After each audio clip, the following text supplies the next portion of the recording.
systole, the ventricles are contracting, okay? It's loosening its pull on these chordae tendini and allowing the AV valve to stay shut firmly.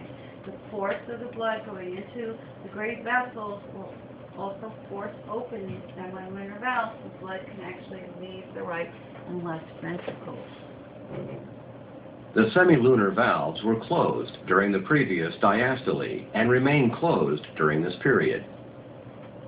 Continued ventricular contraction increases pressure in the ventricles above the pressure in the aorta and pulmonary trunk, causing the semilunar valves to open. When the ventricles relax and their pressures drop, blood flowing back toward the relaxed ventricles causes the semilunar valves to close, which is the beginning of ventricular diastole. Okay, so after the heart contracts, ventricular systole, then the ventricles relax. And when those ventricles relax, you see what happens to the myocardium. It kind of expands out again, relaxes and expands out. That pulls the papillary muscles down here, pull on the chordae tendini, and that actually forces these particular valves, these AV valves, to open. And we find that as the heart relaxes, it kind of forms a little bit of a vacuum. It's almost like the blood will backflow through the great vessels, so that causes the semilunar valves to snap shut, and that's going to be our second heart sound right there. So when the heart relaxes and it expands somewhat, blood starts to be sucked back towards the heart, but because those semilunar valves are in the way, they will snap shut and prevent the blood from going back into the ventricles. Note that the atrioventricular valves remain closed.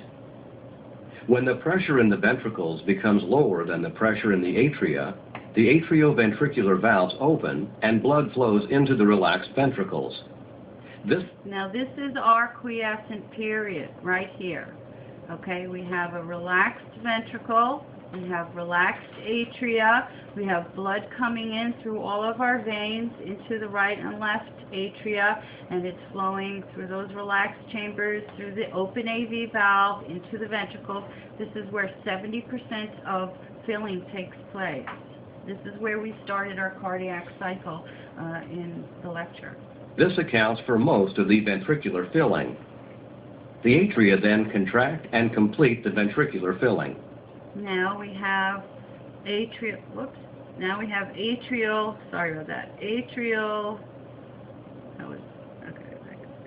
okay, so now we go from the quiescent period, then we have atrial systole, which forces the remaining 30% of blood into the ventricles, and then what happens is ventricular systole and atrial diastole start occurring at the same time, right? So you see that? So let's start with our quiescent period here, quiescent period, and then we go to 70% of our filling of the ventricles. Then we have our atrial systole forcing the remaining 30% into the ventricle, and then we have ventricular systole and atrial diastole occurring at the same time.